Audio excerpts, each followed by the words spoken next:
The key wouldn't turn. My own obituary lay crumpled in my fist, and the man blocking my door wasn't my husband. It was a stranger in a security uniform, his hands already reaching for me. I swung my suitcase hard, heard bone crack, and ran. Now I'm holding a burner phone with one text. I know you aren't dead. My mother-in-law declared me a ghost. The law agrees. And the only person who might help? They're waiting at the diner. The brass key scraped against the cylinder, stubborn and cold. Sarah Miller jiggled the handle, the metal biting into her palm, but the lock remained a frozen eye. A faint scent of floor wax drifted from the gaps in the doorframe, a smell of a home scrubbed clean of her presence. She leaned her shoulder into the oak panel, the wood groaning under her weight. Silence answered from the hallway. A rolled-up copy of the Oak Ridge Gazette lay near her boots, the plastic sleeve damp with morning dew. She plucked it from the porch, the crinkle of the paper loud in the stagnant suburban air. Her eyes snagged on the black-bordered column of the front page. Sarah Miller, 32, beloved wife, departed suddenly. The ink smeared under her thumb, staining her skin charcoal. Her lungs tightened, the air turning to thin glass in her throat. She pounded on the door, the vibration rattling her teeth. David. The name tore from her throat, raw and jagged. No footsteps echoed on the hardwood. No shadow crossed the frosted glass of the sidelight. Across the street, Mrs. Higgins paused her gardening, shears suspended in midair. The old woman stared, her gaze drifting from Sarah to the obituary clutched in her shaking hand, before she retreated into her garage. 1, 2, 3, Sarah whispered, her voice a dry rasp. She counted the porch slats under her feet to stop the world from spinning. 4, 5, 6. The physical count was the only thing anchoring her to the porch, proving she wasn't the ghost the paper claimed she was. She had been gone for a week on a business trip to Chicago, a simple logistics conference. And she had returned to find her life deleted. The door didn't open for David. Instead, the heavy thud of a deadbolt sliding home echoed through the wood. A moment later, the handle turned, and the door swung inward just a few inches, held by a security chain. But it wasn't David's face that appeared in the gap. It was a man Sarah didn't recognize, a burly figure in a charcoal tactical vest with Miller's Security embroidered in silver thread over his heart.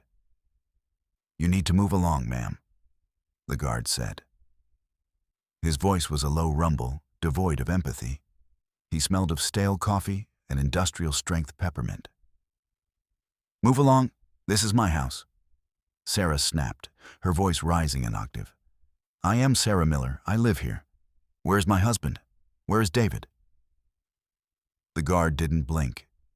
He stepped out onto the porch, closing the door firmly behind him. He was a wall of meat and polyester, standing a head taller than her. "The Miller family is in mourning.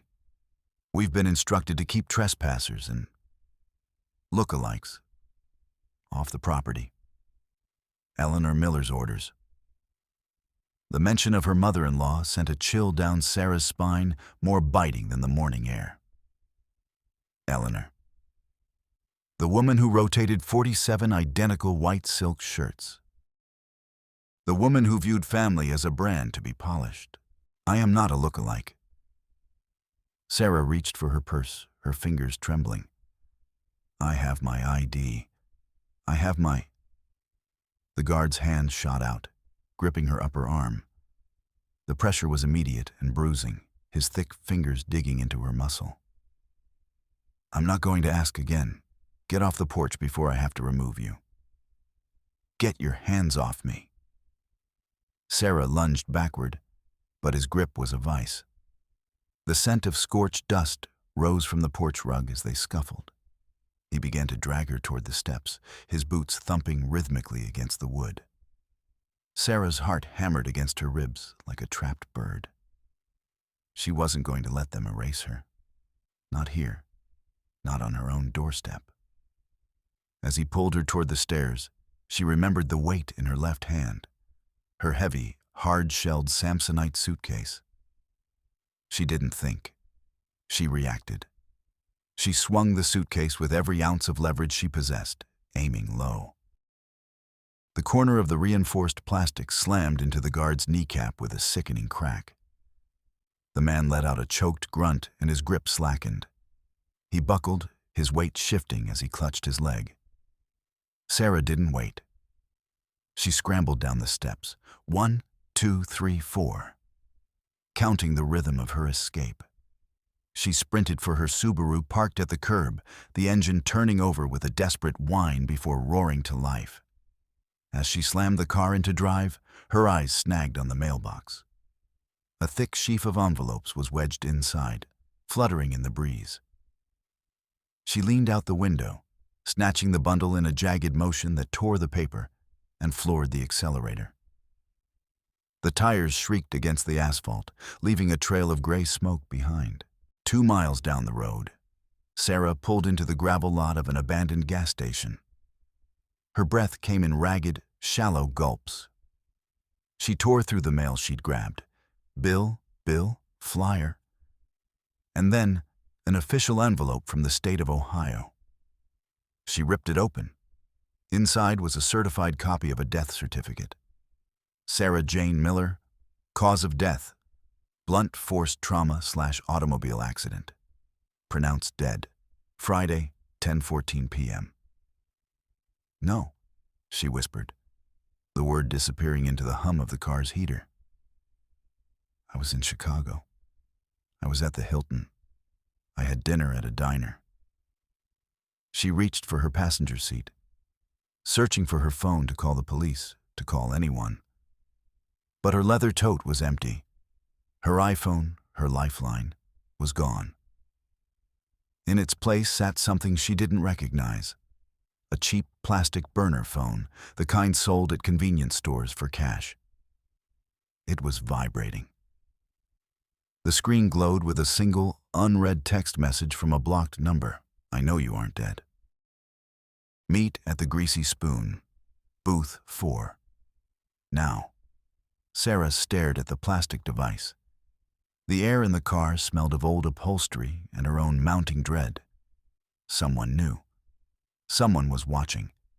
She put the car in gear, her fingers tapping a frantic pattern of 4 against the steering wheel. She had to go. She had to be seen. The Greasy Spoon Diner sat on the edge of town. A low-slung building with a neon sign that flickered with a rhythmic hum. Inside, the air was thick with the smell of burnt grease and cheap dish soap. Sarah pushed through the heavy glass door, her eyes scanning the high-backed booths. 12, 13, 14, she whispered, counting the floor tiles as she moved toward the back. There, sitting in a corner booth, was Melissa Higgins. Melissa, who had been Sarah's maid of honor. Melissa, who knew the exact shade of blue Sarah hated and the way she took her coffee with a double splash of cream. Melissa, Sarah breathed, reaching out a hand. Thank God. You have to help me. They've done something. They've told everyone I'm... Melissa looked up. Her eyes, usually bright and inquisitive, were bloodshot and rimmed with a terrifying, hollow grief. She didn't reach back. Instead, she let out a jagged, piercing scream that cut through the low chatter of the diner like a razor. Get away from me!" Melissa shrieked, scrambling back against the vinyl cushions. How could you? How could they hire someone to do this? The diner went silent. The clatter of silverware died. Every head turned. "Melissa, it's me. It's Sarah," Sarah pleaded, her voice trembling. "Look at my eyes. Look at the scar on my chin from when we went hiking in Hocking Hills. You're a monster." Melissa's voice was hysterical, a people-pleaser pushed to the brink of a breakdown. Sarah is dead. I saw the casket. I saw the photos of the wreck. You're just some actress Eleanor said might show up. A cruel, sick imposter, you know. Why won't you let us grieve in peace, you know? I'm not an actress. I'm your friend. Sarah reached for Melissa's arm, a logical move to offer comfort, to prove her physical reality through touch. She knew Melissa. She knew that once Melissa felt the warmth of her skin, the familiar grip of her hand, the delusion would shatter. Melissa always responded to physical grounding. It was the smartest way to break the shock. Melissa didn't pull away at first. She let Sarah take her hand. For a heartbeat, the screaming stopped. Melissa's breathing slowed, her eyes searching Sarah's face with a flicker of recognition. A small, watery smile touched the corners of Melissa's mouth. "Sarah," she whispered. Relief flooded through Sarah, a warm wave that made her knees weak. "Yes, it's me. I'm right here. We're going to fix this." She squeezed Melissa's hand, feeling the familiar gold friendship bracelet against her palm. The crisis was breaking. She could feel the eyes of the other patrons softening, the tension in the room beginning to ebb. But then Sarah felt it. A coldness. Melissa wasn't squeezing back. Melissa's hand was limp, like a piece of raw meat. Her eyes didn't stay on Sarah's face. They drifted over Sarah's shoulder toward the front door. The watery smile didn't reach her eyes. It stayed fixed, a plastic mask of a smile. "You're very good," Melissa said, her voice suddenly flat and clinical. "What?" Sarah frowned, her heart skipping a beat. Melissa lunged forward, not to hug her, but to grab Sarah's hair. She pulled with a violent, animal strength, her fingernails raking across Sarah's scalp. "Help! Help me!" Melissa screamed at the top of her lungs, her voice echoing off the cracked mirrors of the diner. "She's attacking me! The imposter is trying to kill me!" The betrayal hit Sarah like a physical blow. The patrons who had looked on with sympathy a moment ago now rose as one, a wall of indignant Oak Ridge residents. The waitress dropped a tray of mugs, the ceramic shattering like bone. "I saw her!" a man shouted from the counter. "She just walked up and grabbed her." Sarah backed away, tripping over a chair. Her scalp burned. She looked at Melissa, who was now huddled in the corner of the booth, sobbing theatrically into her hands, peering through her fingers to watch the chaos she'd ignited. Melissa hadn't been confused. She had been waiting for the right moment to make the lie permanent. Sarah was no longer just a ghost. She was a villain. "I just wanted a coffee," Sarah stammered, her mind racing. She needed to leave, but she needed a moment of normalcy, a transaction to prove she was a customer, a citizen. She turned to the counter, pulling her wallet from her pocket. "Please, just let me pay for a coffee." The waitress, a woman named Dot, who had served Sarah for 5 years, glared at her with pure loathing. She snatched Sarah's Visa card and swiped it through the terminal. Beep, beep, beep. The sound was sharp, a digital rejection. "Declined," Dot said, her voice dripping with venom. She tried another card. Beep, beep, beep. "This one's flagged too. System says the cardholder is deceased. Fraud alert." "I have cash," Sarah said, fumbling with her purse. But as she reached inside, she realized her bills were gone. Her wallet was empty. Her bank accounts, her credit, her very ability to survive in a capitalist world had been cauterized. The bell over the door jingled. The heavy, rhythmic thud of polished boots filled the diner. Deputy Robert Evans stepped inside, his uniform shirt strained across his thick chest. He didn't look like a man responding to a call. He looked like a man arriving for an appointment. "All right, that's enough," Evans said. He didn't go to Melissa. He walked straight to Sarah, invading her personal space until she was backed against the restroom hallway. He smelled of tobacco and expensive leather. He didn't pull his gun. Instead, he unclipped his heavy black baton, the metal sliding out with a lethal clack. He pressed it against Sarah's collarbone, pinning her to the wall. "We've had reports of a delusional woman harassing the Miller family," Evans whispered. He stood so close Sarah could see the individual pores on his nose. "Identity theft is a serious crime, Sarah. But mental instability? That's a medical issue. I think a nice long stay at the county psych ward is exactly what you need. No phones, no visitors. Just quiet." Sarah looked down at the baton, then at the hand holding it. Her breath hitched. On Evans's wrist was a gold watch. It was a Patek Philippe, with a distinctive blue face and an engraving on the side of the casing, a small crest of a lion. It was David's watch, the one Sarah had bought him for their 5th anniversary. The realization was a cold stone in her gut. They weren't just erasing her. They were looting her life. The police weren't investigating a conspiracy. They were the beneficiaries of it. "That's my husband's watch," Sarah said, her voice a low hiss. Evans smirked, a slow, predatory movement of his lips. He cracked his knuckles, pop, pop, pop, the sound echoing in the narrow hallway. It was a gift from a grieving widow. "Now, are you going to come quietly? Or do I have to use the escalation of force protocol?" Sarah looked at the bathroom door behind her. It was her only chance. "I'm going to be sick," she gasped, doubling over. Evans instinctively stepped back, a look of disgust crossing his face.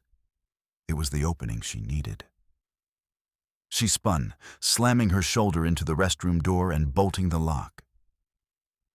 "Open the door!" Evans roared, his heavy boots slamming against the wood. Sarah didn't answer.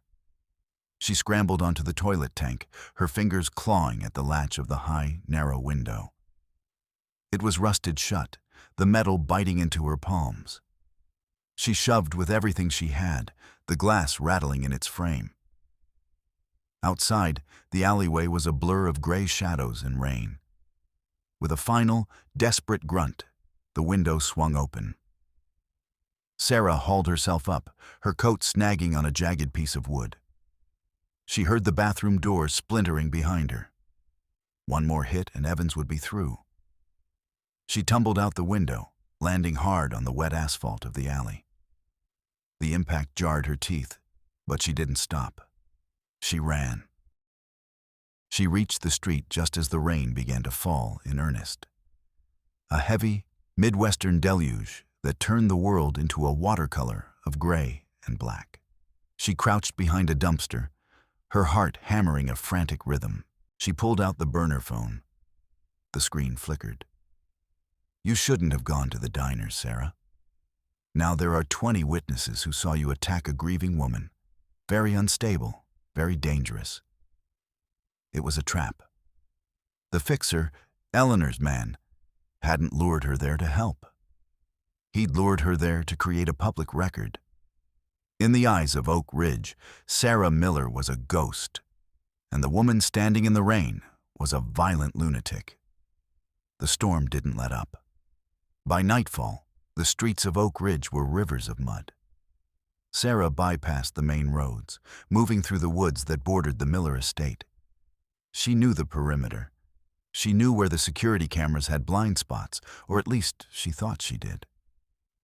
21, 22, 23, she whispered, her boots sinking into the muck.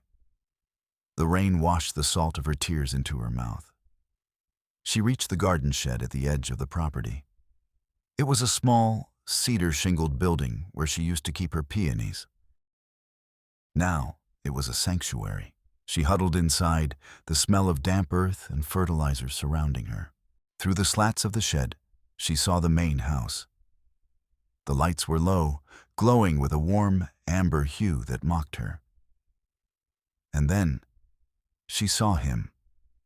David. He was standing on the back patio, a glass of scotch in his hand. He looked smaller than she remembered. His shoulders were slumped, his face puffy and pale in the moonlight. He looked broken. Hope, a cruel and persistent thing, flared in Sarah's chest. David loved her. He had to. He was just scared. Eleanor had a way of crushing people, of making them feel like they had no choice. But if she could just get to him, alone. She broke cover, sprinting across the lawn. The rain muffled her footsteps. "David," she hissed as she reached the patio. David spun around, the scotch glass slipping from his hand and shattering on the stone. "Sarah." He collapsed toward her, his arms wrapping around her waist. He was sobbing, the sound raw and jagged. "I'm so sorry. I'm so sorry." She said it was the only way to save the merger. She said you were gone anyway. "I'm here, David. I'm right here." Sarah held him, her fingers tracing the line of his neck. "I have something," David whispered, leaning back. He fumbled in his pocket and pulled out a crumpled piece of paper. "I went to Chicago. I found the diner where you ate. I got the receipt. It has the date, the time, your signature on the credit slip. It proves you were there when the accident happened here." He pressed the paper into her hand. It was damp, but the ink was clear. Leona's Diner, October 14th, 10:45 p.m. "This is it," Sarah breathed, her eyes filling with tears. "This is the proof. We can go to the feds. We can stop this." She felt a surge of genuine love for him. He had risked everything to get this. He was her husband again. He was her hero. The nightmare was finally over. She could see the path forward, the lawyers, the depositions, the reclamation of her very name. "We have to go now," Sarah said, gripping his arm, "before your mother realizes." David nodded, his face set in a mask of determination. "I have the car keys in the kitchen. Wait here. I'll get them and we'll leave through the back gate. We won't look back, Sarah. I promise." He squeezed her hand one last time, a firm, reassuring pressure. Sarah watched him slip back through the French doors. She leaned against the cold stone of the house, clutching the receipt to her chest. She felt a weight lift off her shoulders that she hadn't realized she was carrying. She wasn't alone. But David didn't come back with keys. He didn't come back at all. Instead, the patio lights suddenly flared to a blinding, surgical white. Sarah winced, shielding her eyes. "It really is a shame about the rain, isn't it?" The voice was like silk sliding over a blade. Eleanor Miller stepped out onto the patio. She was wearing one of her white shirts, the fabric crisp and untouched by the storm. Behind her stood two men, huge, silent shadows in dark suits. Sarah looked for David. He was standing in the shadows of the living room, behind the glass. He wasn't moving. He wasn't looking at her. He was looking at his mother. "David?" Sarah called out, her voice trembling. David didn't respond. He simply reached out and pulled the heavy velvet curtains shut, plunging the patio into a private, illuminated arena. "He's a good boy, really," Eleanor said, stepping closer. The clink of her gold bracelets was a rhythmic, metallic threat. "He's always had a bit of a theatrical streak. The crying, the secret receipt. He thought it was a nice touch, to make sure you stayed put until the transport arrived." The realization hit Sarah like a physical blow to the stomach. the receipt, the Chicago trip. It hadn't been a rescue mission. It had been a retrieval. "You're a monster," Sarah whispered. "I'm a curator, dear," Eleanor corrected. She reached out and snatched the receipt from Sarah's hand. Sarah tried to pull back, but the two heavies were already on her, their hands like iron manacles on her wrists. Eleanor held the receipt up. She pulled a gold lighter from her pocket, the flame dancing in the wind. She held the paper to the fire. Sarah watched as the only evidence of her existence curled into black ash, the wind whipping the remains into the rain.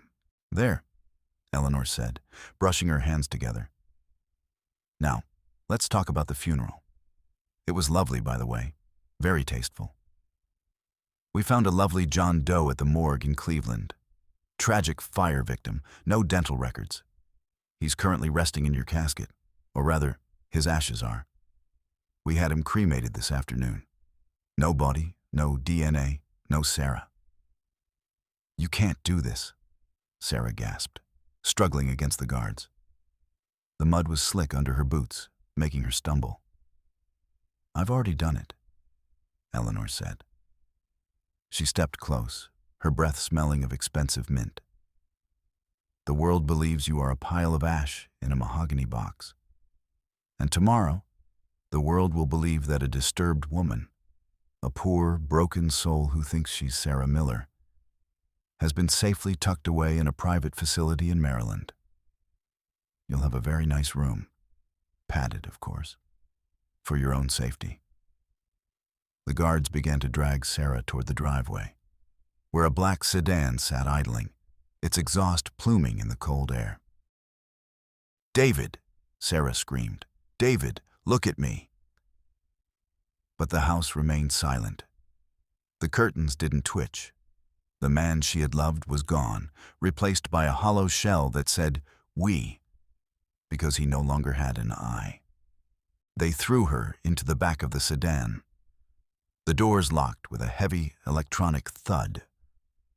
As the car pulled away from the estate, Sarah looked back. She saw the silhouette of Eleanor Miller standing on the patio, perfectly still, perfectly composed, a white ghost in the darkness. The car moved through the winding roads of Oak Ridge, heading toward the highway. Sarah sat in the dark, her mind a whirlwind of static. She was a logistics manager. She understood systems. She understood how things moved from point A to point B. She looked at the back of the driver's head. He was a professional, eyes on the road, hands at 10 and 2. The other guard was in the passenger seat checking his phone. 1, 2, 3, Sarah whispered. She needed to focus. She felt around the seat. The car was a high-end European model. The center console in the back had a flip-down panel for climate control and media. She pried it open with her fingernails, the plastic snapping. Behind the panel was a cluster of wires, a rainbow of copper and silk. She didn't need a protocol or a kernel. She needed a short. She grabbed a handful of the wires and pulled. The car's interior lights flickered. The dashboard shrieked. "What the hell?" the driver yelled. Sarah didn't stop. She twisted the wires together, the copper biting into her skin. A spark erupted, a bright blue flash that smelled of ozone and scorched plastic. The car's computer system panicked. The emergency locks, designed to release in the event of a catastrophic failure, suddenly popped. The engine died, the steering wheel locking in place. The sedan lurched. The driver slammed on the brakes, but the road was a sheet of wet glass. The car spun, the world tilting as they slid off the shoulder. Crash! The impact was a deafening roar of metal on stone. The airbags deployed with a sound like a gunshot, filling the cabin with white powder and the smell of chemical fire. Sarah's head slammed against the window, but she didn't lose consciousness. She kicked the door open, the metal groaning. She tumbled out into the mud. She was at the gates of the Oak Ridge Cemetery.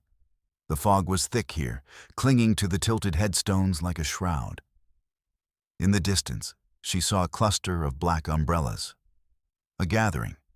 The unveiling of her headstone. Sarah crawled through the grass, her breath coming in ragged gasps. She was covered in blood and mud, her coat torn to shreds. She looked like something that had clawed its way out of the earth. She reached the edge of the crowd. There was Eleanor, standing at the head of the empty grave, and David, looking at the ground, and Deputy Evans, standing guard.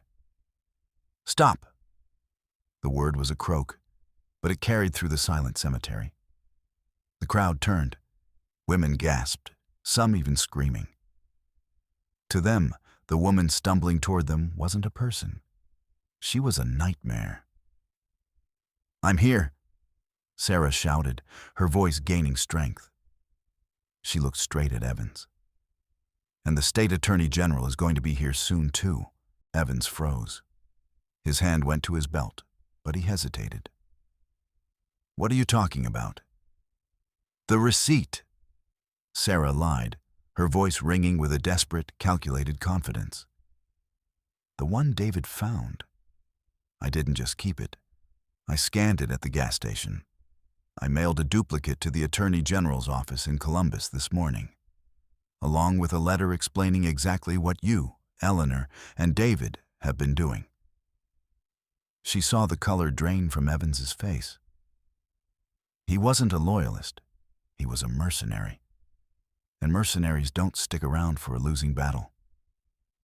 "You told me this was clean, Eleanor," Evans hissed, stepping away from the grave. "She's lying," Eleanor snapped, her composure finally fracturing. "She's a lunatic. Arrest her." "I'm not going to prison for you, Eleanor," Evans said. He looked at the crowd, the neighbors, the business partners, the witnesses. I was conducting an undercover investigation into the Miller family's financial irregularities. This woman. She's a key witness. The betrayal was complete. The circle had broken. Sarah stood over the empty grave, looking down at the stone that bore her name. Sarah Miller, 1991 to 2023. "I'm not dead," she said, looking David in the eye. David didn't say a word. He just turned and walked away, disappearing into the fog like the coward he had always been. The legal battle that followed was long and grueling. It took 6 months to reclaim her Social Security number, her bank accounts, and her dignity. Eleanor Miller was eventually indicted on charges of fraud and conspiracy, though her high-priced lawyers managed to keep her out of a cell for now. But for Sarah, the victory was quiet. She stood in the foyer of her Oak Ridge home one last time. The house was empty now, the furniture sold, the Miller name scrubbed from the deed. She held the final divorce papers in her hand. She looked at the stairs. 1, 2, 3, she whispered. But she didn't feel the need to finish the count. She was grounded. She was real. She walked out the front door and got into her car. She drove toward the city limits, the sun breaking through the perpetual gray clouds of Oak Ridge. As she passed the cemetery, she caught a glimpse of the headstone in the rearview mirror. It was still there, a cold, granite monument to a woman who had been too afraid to speak up, too willing to let others define her. Sarah Miller didn't look back. She pressed her foot to the accelerator and drove until the town of Oak Ridge was nothing but a speck of dust in the distance. The road ahead was long, and for the first time in years, she didn't know exactly where it was going. And for the first time in her life, she was perfectly okay with that.